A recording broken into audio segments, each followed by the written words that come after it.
안녕하세요. 이번에 제가 소개시켜 드릴 이슈는 6월 23일에 유가가 배럴당 75불을 도달했다는 것입니다. 작년에 코로나 바이러스가 확산되면서 유가가 마이너스대에 진입했던 것을 고려한다면 이는 매우 빠른 속도로 유가가 폭등했다는 것을 알 수 있는데요. 문제는 이러한 유가의 급등이 인플레이션으로 이어질 수 있다는 것입니다. 유가가 전체 물가에서 차지하는 정확한 비중은 알 수 없는데요. 그 이유는 유가가 거의 모든 경제 활동이랑 연관돼서이기 때문입니다. 유가는 기업들의 운송 비용에 포함되었는데 만약 유가 급등에 의해 운송 비용이 증가하게 된다면 기업들은 비용 증가를 대응하기 위해 제품 가격을 소폭 인상시킬 수도 있습니다. 그러므로 유가의 증가는 전체 경제와 인플레이션에 매우 큰 영향을 주게 될 수밖에 없습니다. 그러나 유가가 증가하고 있다는 것은 다른 의미로 경제 활동이 서서히 회복되고 있다는 신호이기 때문에 긍정적으로도 받아들일 수 있습니다. 하지만 이제 가격 증가 속도에 이제 주목을 해야 될 수밖에 없죠. 왜냐하면 지나치게 빨리 유가가 상승하게 된다면 이는 긍정적인 효과보다 좀 부정적인 효과가 더 클 것이기 때문이죠. 이로 인해 많은 투자자들은 이번 7월 1일에 앞으로 열릴 오펙 플러스 회의를 주시하고 있습니다. 여기서 사우디아라비아가 만약 석유 생산량 감산 규모를 축소시키는 언급이 있게 된다면 유가는 큰 조정을 받을 것이고 이 또한 인플레이션에 간접적인 영향을 줄 것으로 보입니다. 석유 시장이 작동하는 원리를 잘 모르시는 분들도 계실 수 있기 때문에 우선 간단하게 석유에 대해 설명해 드리자면 정제하지 않은 석유를 바로 원유로 부르고 원유를 정제하여 휘발유, 중류, 그 다음에 경유 등을 제조합니다. 석유 사용 목적의 거의 절반 정도가 이동을 위해서인데요. 자동차, 그리고 선박, 비행기 동력의 연료를 예로 들 수 있습니다. 석유 시장도 다른 시장과 마찬가지로 수요와 공급에 의해 작동되기에 현재 유가가 급격히 증가하는 것도 이를 통해 설명할 수 있습니다. 코로나 바이러스 확산 속도가 점차 둔화되고 백신 접종률이 증가하면서 경제 활동이 서서히 재개될 수 있었습니다. 그러므로 기업과 사람들이 다시 활동을 시작하면서 이동 또한 증가하게 됐는데요. 이는 유가 수요의 증가로 이어지게 되었습니다. 지금까지는 수요 측면에서 얘기를 했는데 사실 석유 시장은 수요보다 공급 시장에 더욱더 주목해야 되는 시장입니다. 물론 친환경으로 에너지 시장이 전환되고 있지만 아직 석유는 필수재이기 때문에 수요는 탄탄해서 주로 공급이 가격 변화에 더 큰 영향을 주게 됩니다. 예를 들어서 설명해 드리자면 수요의 변동성이 심하지 않지만 공급하는 국가들의 감산에 의해 공급이 감소하게 된다면 유가는 급등할 것입니다. 모든 기업들이 무역을 위해 어쩔 수 없이 높아진 운송을 부담하면서라도 수출을 할 것이기에 이런 유가 상승 부담을 그대로 받을 수밖에 없죠. 수요는 감소하지 않고. 그래서 이러한 유가의 특성에 의해 유가가 필수제인 만큼 가격을 안정시키기 위해 석유 생산 국가들이 모여서 이제 공급 물량 목표를 정하기로 했고 이 국가들이 모인 그룹이 바로 오펙 플러스입니다.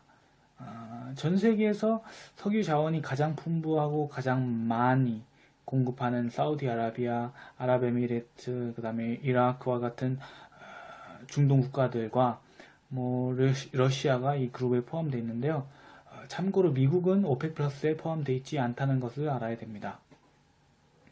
이 배경을 듣고 난 뒤 오펙 플러스는 코로나 바이러스 사태를 어떠한 방식으로 대응했는지를 이해하기 쉬워질 것입니다.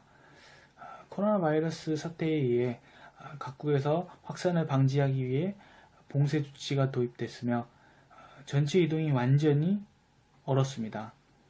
그래서 결국 석유 수요가 급락했는데요. 이는 유가의 폭락으로도 이어졌습니다. 당연하죠. 왜냐면 수요는 감소했는데 공급은 평상시대로 유지됐기 때문이죠. 유가가 마이너스를 기록한 이유는 사실 석유를 보관하는 데 드는 비용도 높기 때문입니다. 그래서 뭐 재고로 이 석유를 보관하게 된다면 지속적으로 많은 비용이 지출될 것이기 때문에 공급자들이 돈을 주면서라도 재고를 없애기 위해 판매하기 때문에 이제 유가가 마이너스 가격대로 이어지게 됐습니다. 또한 제가 알기로는 그때 유가가 마이너스를 기록했을 때 재고 보관 공간도 부족했다는 것으로 기억하고 있습니다.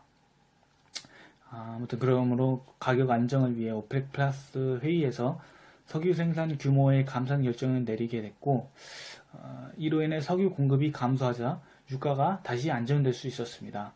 그래서 뭐 지금까지 저희가 보는 이 가격 유가 상승은 유가 상승에 이게 큰 몫을 했다는 것도 알 수 있죠.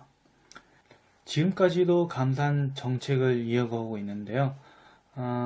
물론 이제 감산 규모는 점진적으로 축소하고 있으나 문제는 이전에 제가 얘기해 드렸다시피 수요가 어느 정도 회복되자 유가가 급등하고 있다는 것입니다. 수요는 다시 증가하고 있지만 공급이 낮은 수준에 머무르고 있기 때문에 유가의 변동성이 심해질 수밖에 없었죠. 지금과 같은 상황은 솔직히 흔히 볼 수 있는 상황은 아닙니다. 코로나 바이러스와 같이 특별한 요인에 의해 석유 수요가 심한 변동성을 보이는 것이지 이는 매우 특별한 케이스입니다. 그래서 뭐 전쟁이 발생하지 않는 이상 아니면 또 다시 뭐 코로나 바이러스 사태와 비슷한 뭐 바이러스 팬데믹이 일어나지 않는 이상 뭐 저희가 이러한 현상을 계속 자주 확인할 수는 없을 것입니다. 네. 사실 이 내용보다 훨씬 석유 시장은 더 복잡합니다. 그러나 이제 좀 간단하게 이런 식으로 이해하시면 투자 의사결정을 내린 데는 충분할 것이라고 저는 생각을 했어요.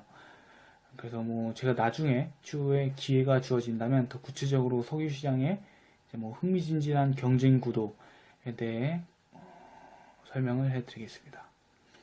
아무튼 뭐 본론으로 들어와서 만약 이번 7월 1일에 석유 생산량을 조금씩 높이게 된다 발표한다면 다시 유가는 조정을 받을 것이고 이는 매우 중요합니다. 유가의 조정은 인플레이션에 영향을 줄 수밖에 없기 때문에 이는 최종적으로 중앙은행의 각국 중앙은행들의 통화 정책에도 큰 변화를 일으킬 수 있습니다. 그러니까 뭐 유가의 조정과 제가 이전에 명시한 기저효과의 감소로 인해 이제 인플레이션이 안정될 수도 있다고 저는 생각을 했고, 그래서 뭐 저는 이번 오펙 회의를 매우 중요하게 생각하고 있습니다. 만약 물가가 안정되면 당연히 어느 정도 그 통화 정책도 조금 완화적으로 유지가 되겠죠. 그리고 뭐 최근 들어서 뭐 코로나 바이러스 뭐 델타가 다시 확산되고 있다. 뭐 이런 문제들 때문에 또 수요가 어느 정도 조정을 받을 수 있고, 여기에 더해서 만약 증산을 하게 된다 한다는 소식이 들리게 된다면 저는 뭐 유가가 큰 조정을 받을 수 있다고 생각합니다. 그러므로 여러분들도 이를 고려하며 투자 의사결정을 효율적으로 내리길 바랍니다.